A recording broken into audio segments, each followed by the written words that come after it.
Nosso convidado de hoje, do Sempre um Papo, é economista, escritor e famoso por falar de economia de uma forma simples e que todos entendem.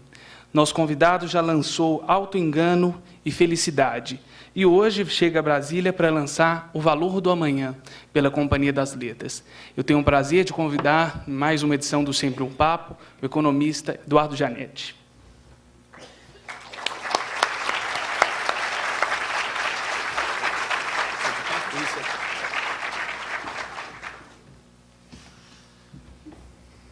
O Eduardo fez uma verdadeira maratona para chegar até Brasília, mas eu acho que ainda tem um pouquinho de fôlego, né? Total. Ele vai falar um pouco sobre o livro, sobre o tema, e depois nós vamos partir para as perguntas da plateia. Vamos lá.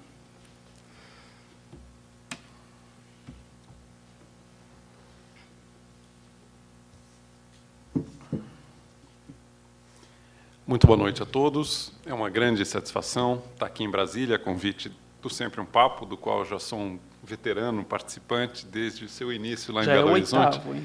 Eu acho que eu sou um dos recordistas do Sempre um Papo. Mas é a primeira vez que eu faço aqui em Brasília, é uma grande satisfação poder estar também participando desse circuito aqui em Brasília, e eu acho que o formato do Sempre um Papo é muito interessante porque permite a um autor ter uma interação direta com leitores e pessoas interessadas nos temas que estão sendo tratados. Não é um formato simplesmente de noite de autógrafos, que eu acho uma coisa bastante vazia, e também não é aquela palestra unilateral em que uma pessoa fala e nada mais acontece, não há essa possibilidade de interação. Aqui nós temos realmente um espaço que eu aprecio muito, que é esse que nos dá a oportunidade de interagir, debater e explorar temas de interesse comum. Então, o formato que é o tradicional do Sempre um Papo, eu vou falar por aproximadamente 20 minutos, caiu uma garrafa d'água aqui. Eu vou falar por aproximadamente 20 a 30 minutos, é o tempo que me cabe para fazer um enquadramento do tema que eu trouxe aqui para nós refletirmos, e depois nós vamos ter um tempo equivalente a esse, 20 a 30 minutos, para perguntas, debates, questionamentos, dúvidas, assuntos que, de alguma maneira, estejam relacionados com o que eu vou estar trazendo aqui, e que é o tema do meu livro, O Valor do Amanhã. Bom, do que trata o valor do amanhã? O valor do amanhã trata de alguma coisa que permeia a vida de todos os seres vivos do planeta, como eu vou procurar mostrar, e que, no caso do ser humano, adquire uma dimensão adicional, que é a da possibilidade de escolha. O que é esta coisa a que eu me refiro e que permeia todas as formas de existência vivas? É a troca intertemporal. A troca intertemporal, na verdade, define duas situações. Primeiro, uma em que se abre mão de alguma coisa no presente em prol de alguma coisa no futuro. Normalmente há um custo que precede um benefício. É uma situação em que você aceita incorrer em algum tipo de abstenção, de ônus, de sacrifício, em nome de algum ganho, de algum valor futuro.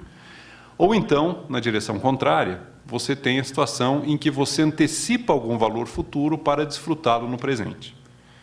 No primeiro caso é a posição credora, pagar agora, viver depois. No segundo caso é a posição devedora, viver agora, pagar depois.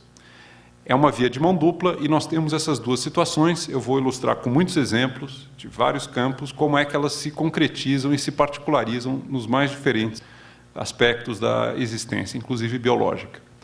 Mas eu queria ainda definir, além das trocas intertemporais, que são essa via de mão dupla, um outro conceito que é muito relevante para o que eu vou estar enquadrando aqui nessa reflexão, que é o conceito de termos de troca entre presente e futuro, ou o que nós vamos estar chamando aqui de juros. Toda vez que valores presentes e futuros são trocados, tanto na posição credora, abrir mão de alguma coisa agora em prol de alguma coisa futura, ou na posição devedora, aceitar um custo no futuro em nome de um benefício agora, existe um termo de troca entre esses valores, que são os valores do presente e os valores do futuro. No caso da posição credora, são juros prospectivos, aquilo que você espera receber de benefício ou de valor adicional mais à frente, e no caso da posição devedora, são juros devidos, aquilo que você vai ter que pagar, o ônus que você está aceitando incorrer mais à frente por ter antecipado, por ter importado algum valor futuro. O termo juros, bem compreendido, na verdade, denota os termos de troca entre presente e futuro nessas duas situações, tanto a posição devedora quanto a posição credora. Os juros com os quais nós estamos muito familiarizados nos mercados de crédito, os mercados formais que envolvem dinheiro, os juros monetários, são, na verdade, uma forma muito particularizada dessa noção mais ampla de juros que se manifesta, que se apresenta todas as vezes que valores presentes e futuros são trocados no tempo. O que são os juros, então, dentro desse conceito mais amplo que, na verdade, incorpora o juro monetário como um caso particular? Os juros são, na ponta credora, o prêmio da espera, a remuneração da espera, aquilo que você alcança por ter conseguido colocar o tempo a seu lado. E, na ponta devedora, os juros são o preço da impaciência, aquilo que você aceitou pagar mais à frente para poder antecipar um valor, para poder acelerar um processo, de modo a desfrutá-lo imediatamente. Então, em todas essas situações nas quais há trocas intertemporais, existe um termo de troca entre os valores que estão sendo trocados, e esse termo de troca, na verdade, corresponde aos juros. Eles são a remuneração ou o prêmio da espera na ponta credora, e eles são o preço da impaciência na ponta devedora. Bom, tendo essa caracterização introdutória de caráter mais de definições, conceitual, eu passo agora a examinar como isso aparece em muitas dimensões, algumas delas eu diria até surpreendentes, da vida biológica, da vida prática, e quais são os grandes temas hoje de pesquisa e quais são algumas conclusões importantes que nós chegamos quando examinamos essa questão. Eu vou começar primeiro tentando transmitir para vocês a ideia de que juros nesse conceito estão presentes mesmo no mundo natural, mesmo no mundo biológico. Não é alguma coisa que existe só na dimensão humana da existência. Nós temos muitos fenômenos de troca intertemporal nos metabolismos, nos processos naturais. Eu vou dar um exemplo apenas, mas com o qual eu espero estão todos familiarizados, eu creio que sim, que é o mecanismo da formação de gordura no nosso organismo. Por que que toda vez que nós ingerimos calorias numa quantidade que supera a nossa necessidade para consumo corrente, o nosso corpo, sem nos pedir licença, armazena, guarda para o futuro calorias em excesso na forma de gordura para consumo futuro? A gordura constitui uma espécie de poupança precaucionária. Ou seja, toda vez que você se alimenta além daquilo que você precisa para uso imediato, para uso corrente, você reserva. Na verdade, você não escolhe isso, isso está dado numa programação genética, isso se dá automaticamente no seu organismo e essa gordura se forma no seu corpo. Em que circunstâncias essa gordura se revelou, no ponto de vista evolutivo, alguma coisa muito interessante para os organismos que dispõem desse mecanismo? Vejam que carregar essa gordura no organismo tem um ônus, tem um custo no curto prazo. Você perde agilidade, você perde mobilidade, você tem que manter essas calorias aptas para eventual consumo no futuro. Isso tudo tem um custo. Quais são os benefícios desse processo? Os benefícios são basicamente dois. Se você vier a fazer um exercício físico muito intenso, num período curto de tempo, você tem uma reserva de energia disponível para poder mobilizar e manter o exercício de forma mais prolongada. Mesmo que acabe a caloria que você tem imediatamente disponível para consumo corrente, quando você está fazendo um exercício muito intenso, você pode continuar fazendo esse exercício, gastando essa energia, você começa a queimar a sua gordura, ou seja, a sua poupança acumulada do período de bonança alimentar. Então, nós não precisamos parar para encher o tanque quando precisamos fazer um esforço mais agudo, mais concentrado, mais intenso. Nós passamos a queimar essa gordura, é por isso que muitos de nós frequentam a academia, exatamente para mimetizar, para simular essa situação em que você sai do tanque normal e passa a usar o tanque reserva, que é a gordura, queimando aquela gordura da qual você quer se desfazer. A outra situação muito importante do ponto de vista evolutivo, em que a gordura entra em ação também, e o benefício dela evolutivamente superou largamente o custo de mantê-la, é a situação em que o indivíduo ou o organismo enfrenta uma situação de carência alimentar. Se a pessoa passa, por algum motivo, por um período de vacas magras, ela não consegue acesso a calorias no montante suficiente para manter o seu nível normal, o seu desempenho de gasto de energia, ela passa a consumir a sua poupança, a sua reserva, aquilo que o organismo guardou, de certo modo, debaixo do colchão, um dia mais difícil para um período de vacas magras. As pessoas que estão enfrentando situação de fome passam, portanto, a consumir esta reserva, esta poupança, e dessa maneira se mantêm ativos durante mais tempo do que seria o caso se não tivessem essa reserva feita no passado. Portanto, são duas as situações em que você tem valores positivos que acabam, e evolutivamente isso vingou, acabam superando largamente o custo de curto prazo no ambiente normal da evolução humana, que certamente não é o nosso ambiente na vida civilizada de hoje, mas que superaram largamente o custo dessa operação. Deixe-me dizer mais uma coisa, que se a pessoa, no segundo caso que eu mencionei, o caso em que a pessoa está enfrentando uma situação de fome, se essa situação se perpetua, se ela se mantém de maneira crônica e a pessoa passa a realmente entrar numa situação em que ela já não tem mais gordura, não tem mais poupança para consumir e se manter ativo, o organismo mobiliza um recurso de última instância, que são os músculos e outros órgãos vitais.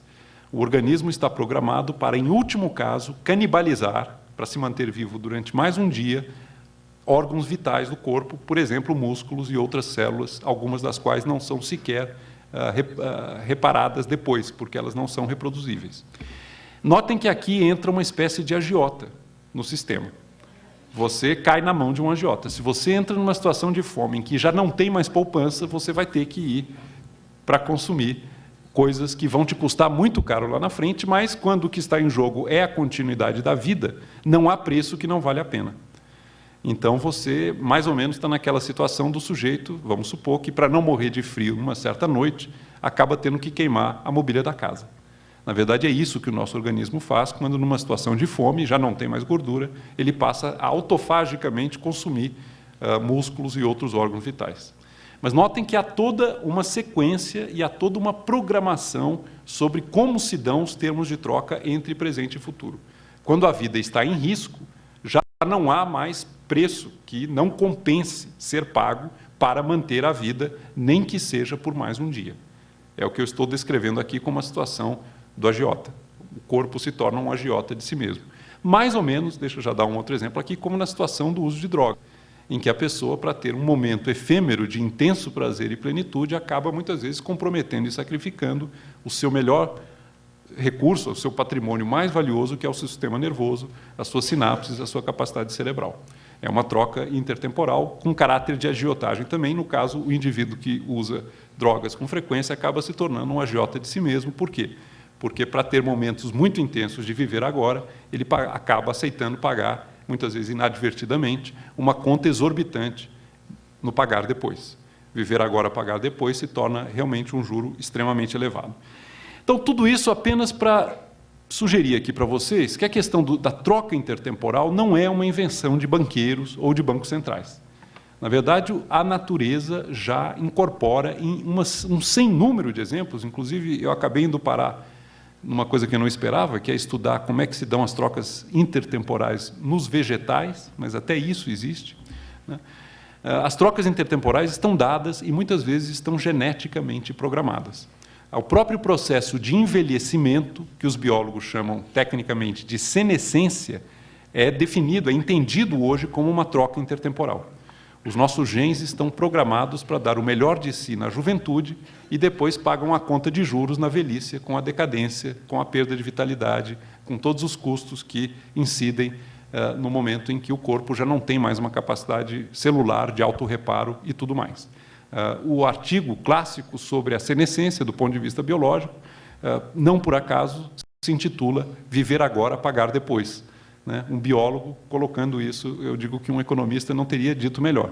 O próprio processo de envelhecimento é uma troca intertemporal.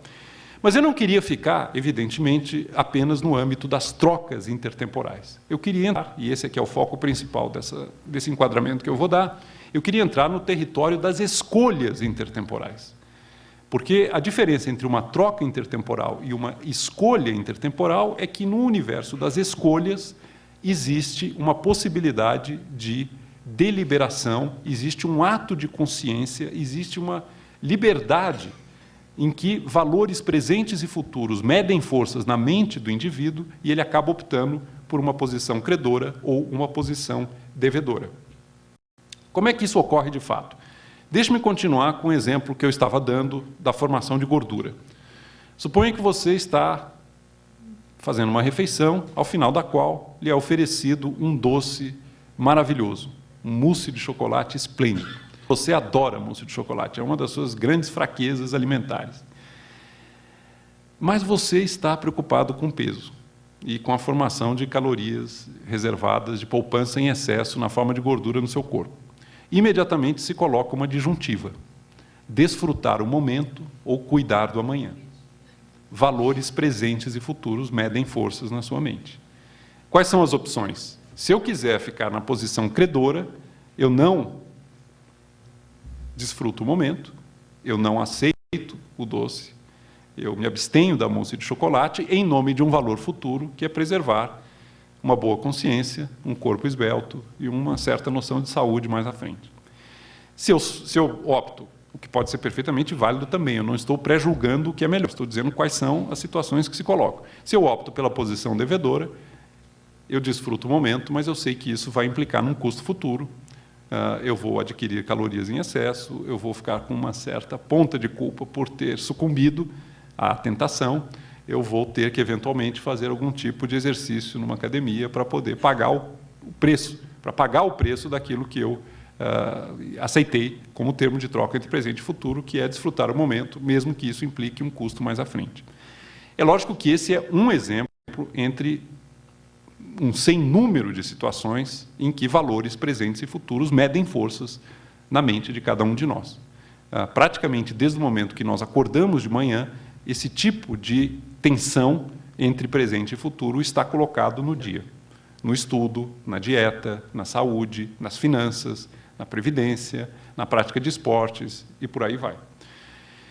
Bom, o que eu vou dizer em relação a escolhas intertemporais? Primeiro, elas se diferenciam de trocas intertemporais porque elas dependem de algum grau de escolha, de autonomia, de liberdade, passam por algum estado de consciência. Uma vez ingerido o doce, o que vai ocorrer com o alimento dentro do meu corpo já não depende mais de nenhuma escolha ou ato de vontade da minha parte. É um processo metabólico totalmente fechado à escolha e à vontade consciente. Agora, antes de entrar na minha garganta, isso aparentemente, porque não se tem certeza absoluta disso, mas tudo indica que isso aparentemente depende de algo que não é algo que me acontece, mas é algo que eu faço, é algo que parte de mim, algo que é uma escolha baseada em algum tipo de visão de futuro e na minha capacidade de autocontrole. Portanto, nós estamos dentro de um território em que é possível mudança, é possível cálculo, é possível antecipar consequências, é possível algum tipo de escolha consciente e mais ou menos racional por parte de quem a faz. Deixe-me falar aqui de alguns temas que são abordados hoje em relação à escolha intertemporal e que trazem algumas pistas, algumas sugestões interessantes para nós entendermos melhor como é que se dá tudo isso na vida normal do ser humano.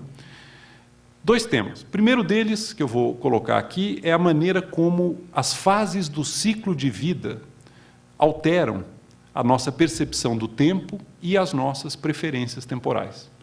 Ou seja, ao longo de uma vida humana, que normalmente está dividida em 4 fases razoavelmente bem definidas, infância, juventude, maturidade e velhice, ao longo das etapas do ciclo de vida, vão se alterando também a nossa percepção do tempo, a dimensão que nós temos de passado, presente e futuro, e vão se alterando os pesos relativos que nós atribuímos a presente e futuro.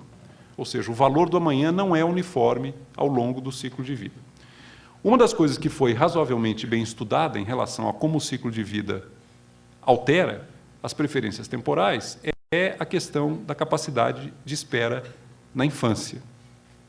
Foi um assunto muito estudado e hoje já tem alguns resultados que eu vou apresentar aqui muito sumariamente. Depois, na fase dos debates, nós poderemos voltar para uma discussão e detalhamento. Mas, por exemplo, foi feito um experimento clássico com crianças de 4 a 12 anos, tentando entender melhor como é que se forma numa criança essa capacidade de espera.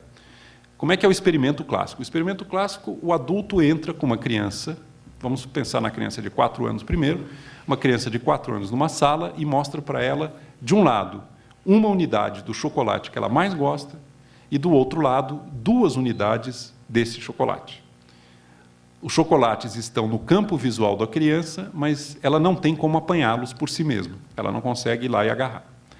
E o adulto diz para a criança o seguinte: aqui está um sininho. Eu vou me retirar da sala. Se você tocar o sininho, eu imediatamente volto e você ganha 1 unidade do chocolate. No entanto, se você esperar que eu volte sem tocar o sininho, você ganha 2 unidades do chocolate. Nós estamos falando de juros reais de 100%, desde que a criança consiga esperar o intervalo de tempo do experimento. Né? Nem o Banco Central do Brasil dá um juro tão elevado, mesmo nos piores momentos de crise financeira. 100% de juro real. O adulto se retira e o experimento começa. Aos 4 anos de idade, nenhuma criança aguenta ficar sem tocar o sininho durante os 20 minutos, que é o intervalo do experimento. Mas, já nessa idade, que é uma idade pré-escolar, varia bastante o tempo que uma criança de 4 anos aguenta antes de tocar o sininho. E nós vamos ver que isso tem uma implicação. Aos 12 anos de idade, 60% das crianças, logo antes da puberdade, portanto, 60% das crianças aguentam os 20 minutos. O adulto retorna e ela ganha o chocolate. Os 2. Só faltava não dar os 2 chocolates. Aí, realmente, começava a ficar muito parecido com um certo país. Né?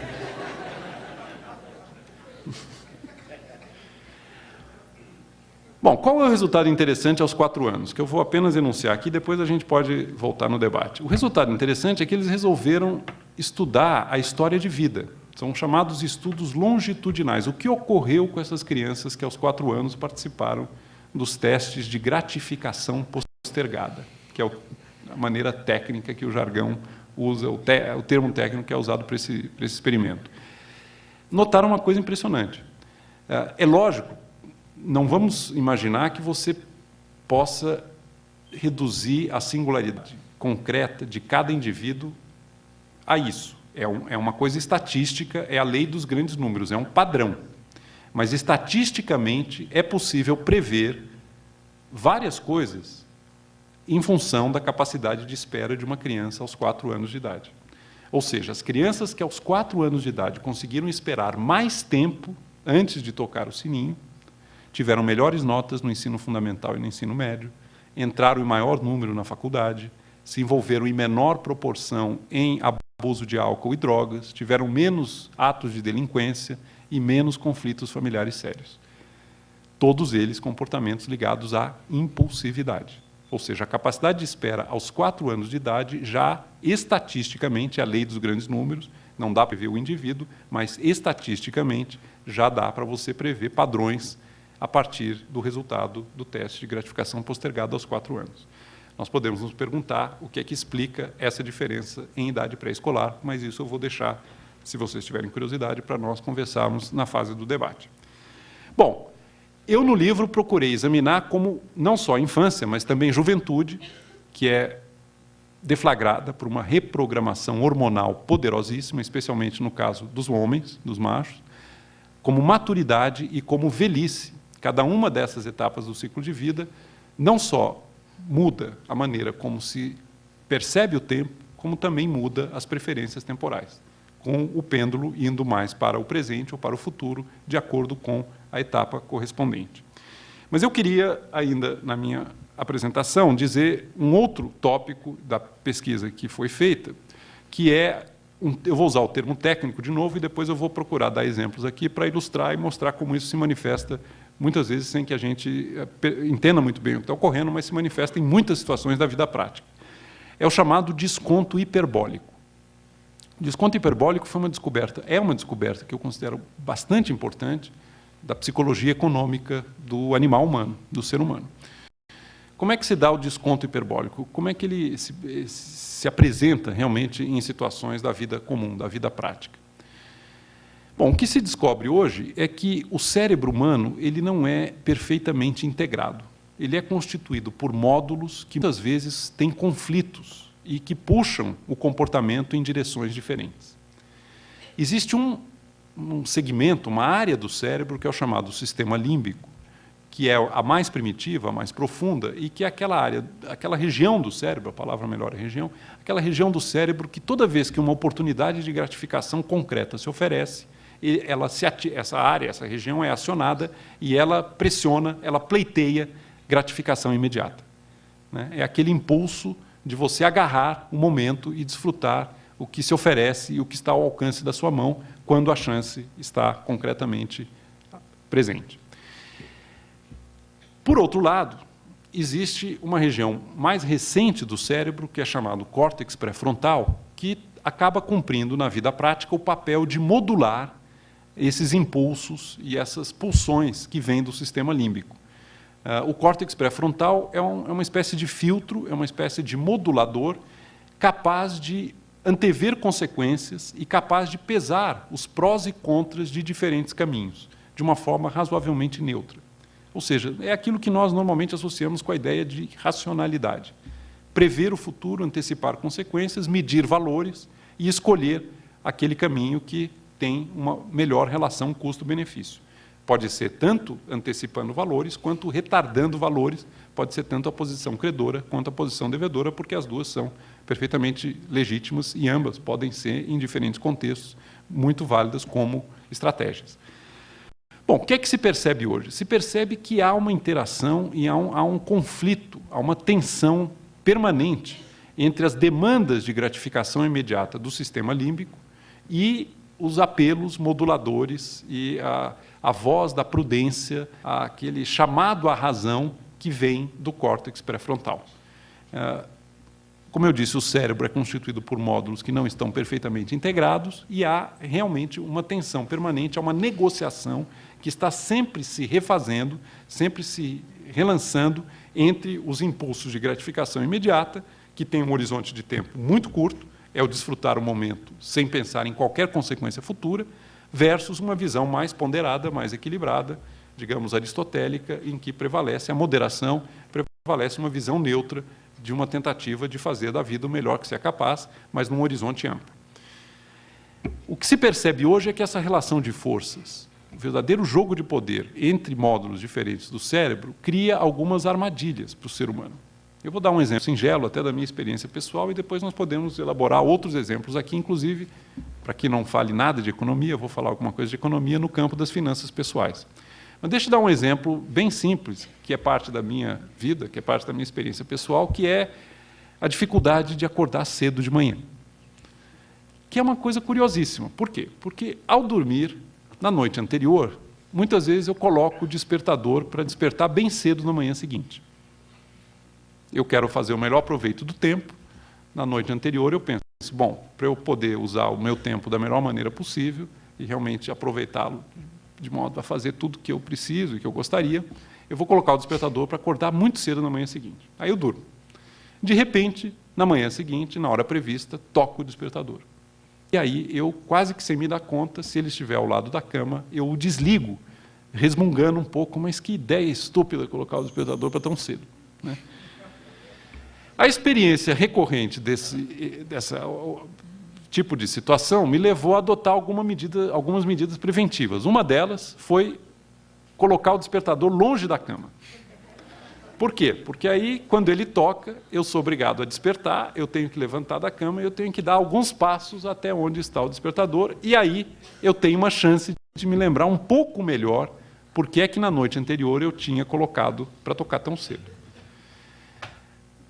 O que está ocorrendo numa situação desse tipo? Você tem, na noite anterior, uma decisão neutra, em que o córtex pré-frontal, olhando de uma forma muito zen, né, com total isenção, fala, o melhor para você é acordar cedinho na manhã seguinte e fazer tudo o que você deseja. Só que no dia seguinte, quando toca o despertador, quem acorda? É o sistema límbico. E o sistema límbico adora o sono. O sono é uma coisa maravilhosa, é um prazer enorme. Eu adoro dormir. E ele quer agarrar o prazer do momento, ele quer continuar aquela situação deliciosa, né, de mergulho total na inconsciência do sono. E há um conflito.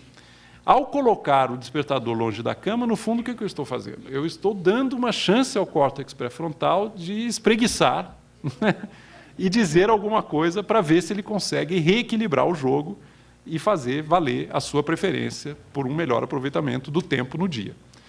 Não garante o resultado.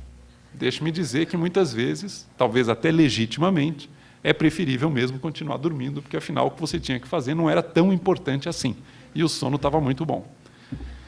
Mas notem que está aqui colocado o que nós vamos agora definir melhor, que é o desconto hiperbólico. O que é a ideia do desconto hiperbólico? A ideia do desconto hiperbólico é que quando você precisa fazer uma escolha intertemporal sobre alguma coisa que está distante no tempo, você consegue agir com grande racionalidade.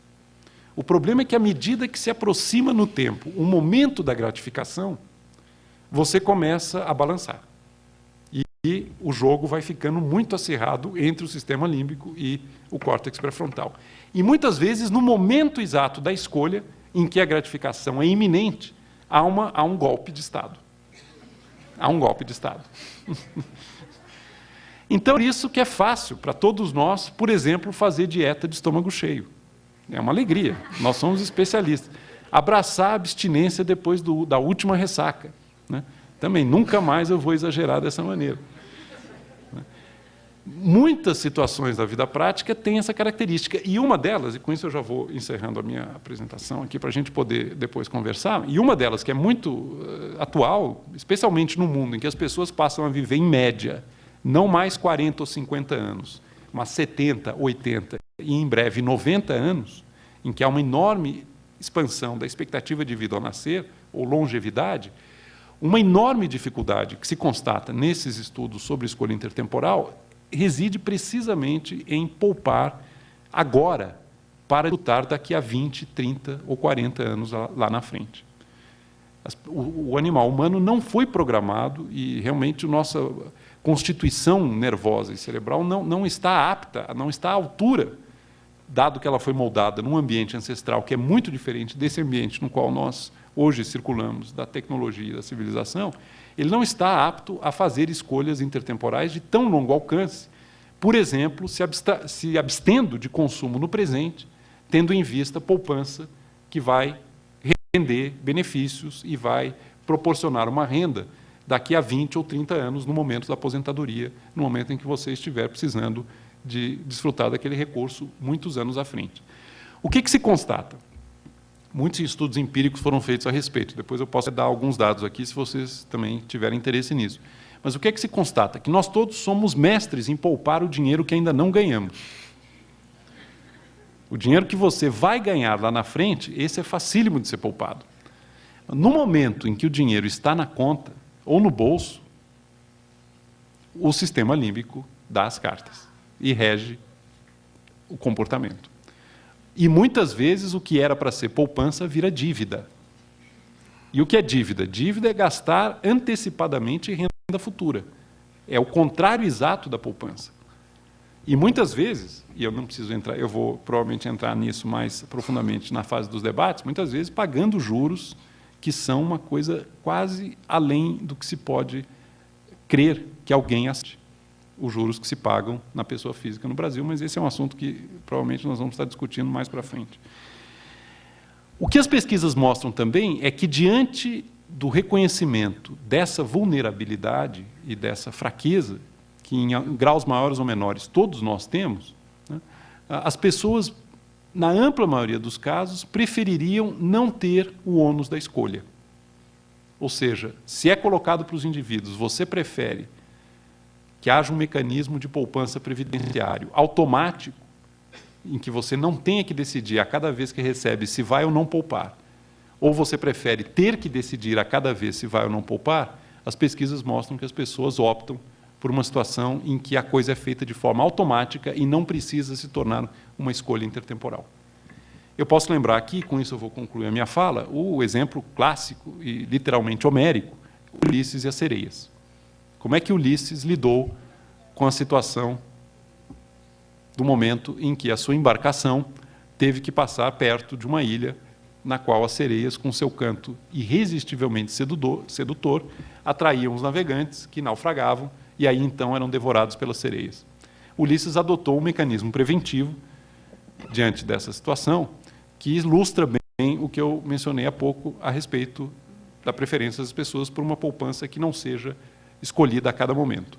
Ulisses mandou tapar com cera o ouvido dos tripulantes da embarcação e, no seu próprio caso, ele ordenou que ele fosse amarrado ao mastro do navio e, mesmo que ele desesperadamente urrasse e berrasse, pedindo para encaminhar, ou querendo se livrar das amarras, para encaminhar a embarcação para a proximidade das sereias, os tripulantes não fizessem para que não morressem todos diante dessa terrível armadilha que é o Canto das Sereias.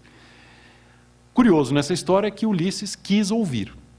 Tá aí talvez a diferença entre um mero tripulante e um herói. O tripulante vai com o ouvido tapado de cera, o herói quis ouvir, embora amarrado ao mastro, não podendo exercer plenamente a sua liberdade.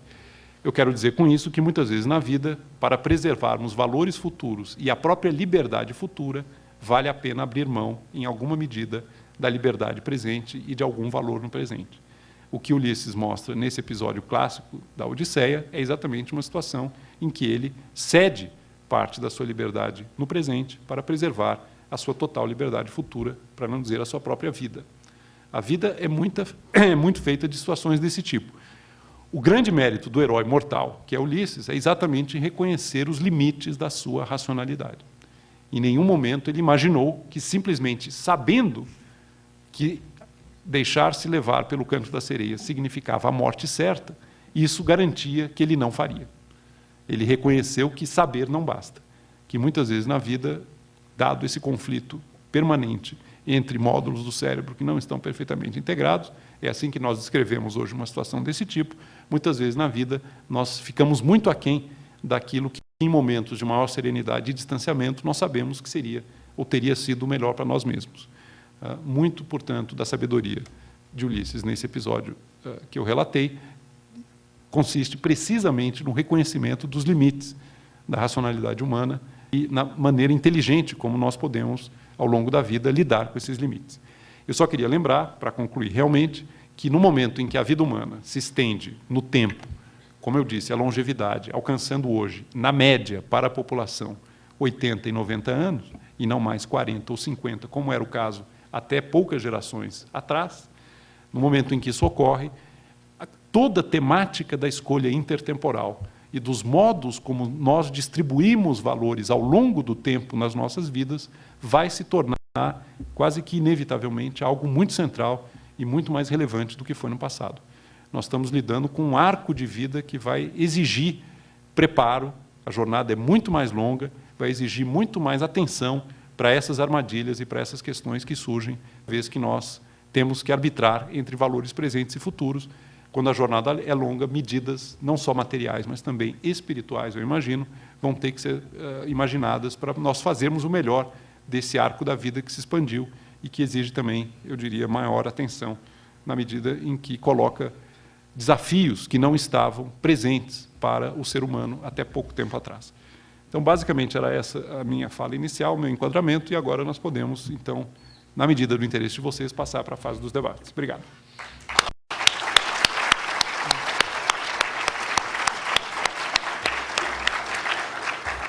Boa noite, Fábio. Você falou de uma maneira muito clara e parece que a criança que não toca o sininho, ela está quase afadada ao sucesso. E toca o sininho, parece que ela está enrolada, né? Mas a minha pergunta é o seguinte: depois que a gente tem essa total liberdade de escolha, a gente pode tocar o sininho ou não na nossa vida, eu queria saber se tem um estudo da pessoa otimista e da pessimista, porque o pessimista, vou comer agora porque pode ser que amanhã não tenha, eu vou comer agora porque pode ser que amanhã eu não vou conseguir. Então, eu acho que deve ter uma coisa muito interessante entre os otimistas e os pessimistas. Eu queria que o senhor falasse sobre isso. Obrigado. Existe estudo, sim, e é um tema muito Eduardo, desculpa, pertinente. É uma perguntinha muito rápida que se encaixa nessa. Você poderia fazer a analogia entre o Prometeu e Epimeteu e o córtex frontal, etc? Porque vai junto, acho que está muito, sem dúvida, muito ligado. Epimeteu é a impulsividade, é o agir antes de pensar. ele acabou também sendo punido pelos deuses. Depois eu vou voltar para a sua pergunta do otimista e do pessimista, mas antes eu vou falar sobre isso que é mais de baixo, né? Quer dizer, pega o assunto do início. É curiosíssima a história paralela dos dois irmãos semideuses, Epimeteu e Prometeu. Epimeteu, em grego, é o que age antes de pensar. Ele representa a impulsividade, a disposição a desfrutar o momento de uma forma muito inconsequente, tirando da vida tudo o que ela oferece, mas sem a capacidade de pensar e deliberar e proteger o amanhã. Prometeu é a racionalidade. Foi ele que roubou o fogo de Zeus e o colocou a serviço da humanidade e acabou sendo punido por isso. É a sagacidade da técnica, da antecipação das consequências, do método científico, do domínio do instinto em prol de uma vida mais disciplinada, mais organizada. O curioso na mitologia é que os dois foram punidos. A primeira punição que Zeus tenta aplicar a Prometeu foi mandando para ele uma mulher esplendorosa chamada Pandora, que em grego quer dizer todos os encantos, uma mulher realmente irresistível, uma espécie de sereia, né? Que, quando Prometeu se casasse com ela, daria a ele uma caixa nupcial, e aí uma série de consequências desastrosas ocorreriam. Só que Prometeu, muito sagaz e muito capaz de olhar adiante, percebeu que aquilo estava bom demais para ser verdade.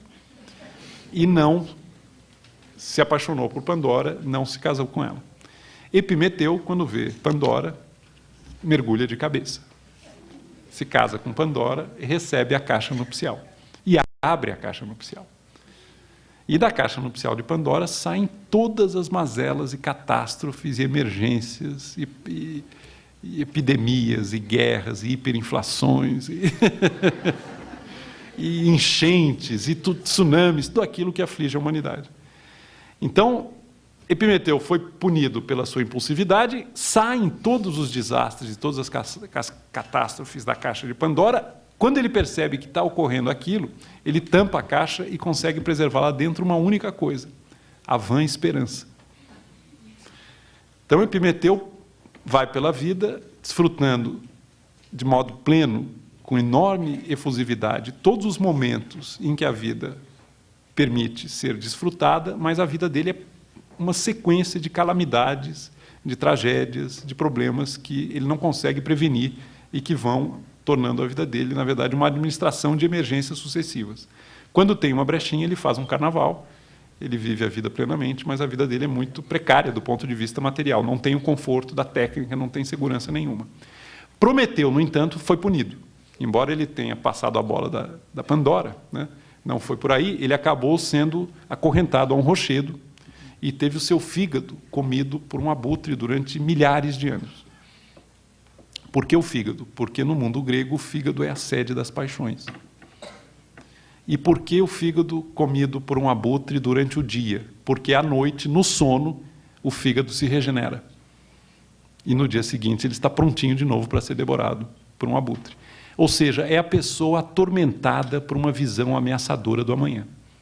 É uma pessoa que pensa obsessivamente no futuro, percebe um sem número de ameaças, vive sob uma sombra opressiva do medo, da cautela, da prudência, da obsessão de que alguma coisa possa dar errado.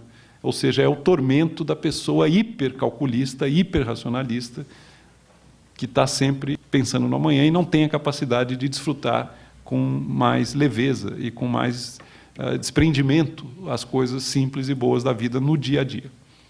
Então, os gregos nos deixaram essas duas figuras mostrando como dois tipos de excesso incorrem, cada um num tipo de punição, num tipo de perda, num tipo de prejuízo. Vou falar um pouco de otimismo e pessimismo. Não é tão simples. Você tem razão, uma pessoa muito pessimista sobre o futuro vai descontá-lo a uma taxa exorbitante. Ou seja, se eu estou numa situação em que eu não tenho nenhuma garantia acerca do amanhã, uma situação de aguda incerteza sobre o amanhã, numa guerra, num morro carioca, numa epidemia, tudo reforça o momento. Ou seja, eu tenho que agarrar aquilo que a vida me dá agora porque não há como me proteger diante de um amanhã tão aleatório, tão incerto. Vou dar um exemplo bem concreto. Logo depois do 11 de setembro, nos Estados Unidos, despencou abruptamente a demanda por produtos dietéticos. As pessoas ficaram tão incertas em relação ao futuro que começaram a pensar, mas por que eu vou me sacrificar deixando de usufruir os mousses de chocolate dessa vida, se eu não sei o que me espera amanhã, se a vida ficou uma coisa tão incerta, se eu vi a precariedade de tudo diante dos meus olhos com tanta intensidade. Não foi só produtos dietéticos, caiu a demanda por spas, o uso de academias, todos os produtos ligados a uma tentativa de melhorar o futuro, envolvendo algum sacrifício presente em prol de um futuro melhor. Mas note que o caso do otimista pode ser na direção contrária também. Pode ser algo que leve a descontar o futuro. Se eu sou muito otimista, vamos supor que eu tenho certeza que eu vou ganhar na loteria daqui a 3 meses. Qual é o comportamento racional? Tomar um empréstimo. Por que eu vou me sacrificar durante 3 meses com uma renda miserável se eu tenho certeza que eu vou receber uma herança, ou vou ganhar na loteria, ou vou me tornar um milionário com um novo negócio que eu vou fazer? Vale a pena eu importar um valor futuro e começar a desfrutar desde já da renda mais alta que eu vou ter daqui a pouco. Então, um otimismo desse tipo pode levar a pessoa a descontar o futuro e a antecipar valores do futuro para o presente. É o que prevalece muito na psicologia temporal do jovem, que normalmente é muito otimista em relação ao futuro. Ele acha que ele pode se endividar, que ele pode importar valores, que ele pode abusar da sua saúde agora, porque, na perspectiva dele, ele vai ter um futuro brilhante, tudo vai dar certo na vida, ele não percebe que a senescência é uma realidade que um dia vai se abater sobre ele. Um excesso de otimismo pode levar também a uma postura, uma atitude de forte desconto do amanhã, ou seja, atribuição de um valor muito grande ao presente em relação ao futuro. Tá. Bom, seu nome? Meu nome é Ciro, sou do Banco Central. Mas não vou fazer nenhuma pergunta de... Não é sobre juros, não, não no aspecto primários, né? Bom, eu gosto muito das suas obras. Duas me impressionaram muito: Vícios Privados, Benefícios Públicos e a Psicologia do Agente Econômico, que tem naquele livro Clássicos do Pensamento Certo, Político. Lógico. E nesses 2 livros, você aborda justamente a necessidade de você, juntamente com o autointeresse, contemplar uma pluralidade de motivações. Não é isso? Isso. E essa discussão no sentido de trazer para a economia a ética, uma discussão da ética. Você, junto com a Amartya Sen, né, tem bem essa tendência. O seu livro, Valor da Manhã, eu não li ainda, li só a entrevista que você deu na Veja, em que você faz uma relação dessa socação das escolhas intertemporais com a inflação. Né? E cito o exemplo do Japão, do Egito, se não me engano. Né? Bom, eu vou colocar... Você citou Max Weber, e quando você estava falando de escolhas intertemporais, eu estava pensando nele. Quer dizer, você tem ali na ética protestante do espírito do capitalismo claramente uma escolha, que faz o puritano e o calvinista.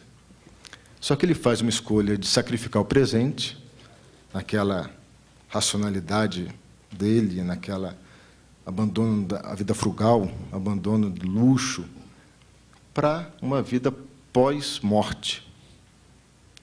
Então ele faz, eu coloco inclusive essa questão toda dentro da questão da pluralidade de motivações do agente econômico, sim, fazendo inclusive referência às suas obras. Inclusive reli o Max Weber depois de ler o seu livro, né, com essa ideia de do agente econômico ser estimulado por outras motivações que não o autointeresse em acumular riqueza, ou no reconhecimento dentro da perspectiva da teoria dos sentimentos morais do Adam Smith.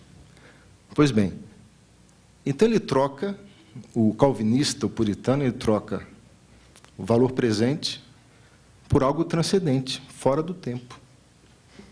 Então, se é uma escolha, não é uma escolha intertemporal. É isso que eu estava pensando durante a sua...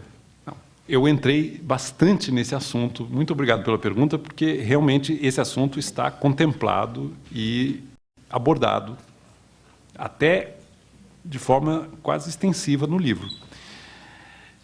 A pergunta que me ocorreu a certa altura do trabalho é a seguinte: o valor do amanhã depende do horizonte de tempo relevante. De que amanhã nós estamos falando? O amanhã que termina na vida mortal, ou, como nos fazem crer as grandes religiões mundiais, um amanhã que se estende depois da vida mortal para uma vida após a morte. O horizonte de tempo relevante é muito central na maneira como você concebe o tempo e na distribuição de valor que você faz no tempo, exatamente como você colocou. Aí eu me dei conta de uma coisa: as 5 grandes religiões mundiais trabalham todas elas com 2 premissas que são comuns a todas. Embora a coloração, o enredo, o recheio seja muito diferenciado, existem 2 grandes premissas que estão presentes e que sustentam, na verdade, os 5 credos organizados no mundo hoje. Quais são? Primeira, a morte não é o fim definitivo de tudo. Existe alguma outra forma de vida após essa que nós conhecemos agora. A morte não é o fim definitivo de tudo, existe a vida após a morte. Alguma forma de vida após a morte. E a segunda, que é igualmente poderosa: o que virá depois depende do que foi feito agora. Para as 5 religiões tem uma relação direta entre o tipo de vida que você levou aqui e o que você vai obter após a morte, seja na posição credora ou na posição devedora. E entra uma coisa extremamente perturbadora. Do outro lado, você está falando do infinito. Ou é a danação eterna, ou é a bem-aventurança eterna. Agora já pegamos nos termos do cristianismo. Ou é o paraíso, ou é o inferno, para sempre. Só que se do outro lado é o infinito, os juros são infinitos. E se os juros são infinitos, tanto os juros auferidos, paraíso, como os juros devidos, inferno, dependendo do tipo de vida que você teve agora, se os juros são infinitos, então não há sacrifício que não vale a pena fazer nesta vida, em prol desse amanhã, que é a eternidade. E aí, estudando o assunto, não é que eu descobri uma coisa que eu achei muito interessante, a descoberta para mim foi de um fato histórico que eu não conhecia. Os primeiros teólogos cristãos raciocinavam exatamente assim. E eles tiraram a consequência lógica desse raciocínio. Qual é? O suicídio. Em nome da fé. Eles se entregavam como mártires nas mãos dos romanos, na certeza de que, morrendo como santos, estavam garantindo os juros infinitos da eternidade. O suicídio é a consequência lógica desse raciocínio. Pois bem, a coisa começou a ganhar tal proporção nos primeiros séculos da era cristã que a igreja foi obrigada, e entrou o Banco Central. A igreja foi obrigada a dar uma puxada violenta de política monetária.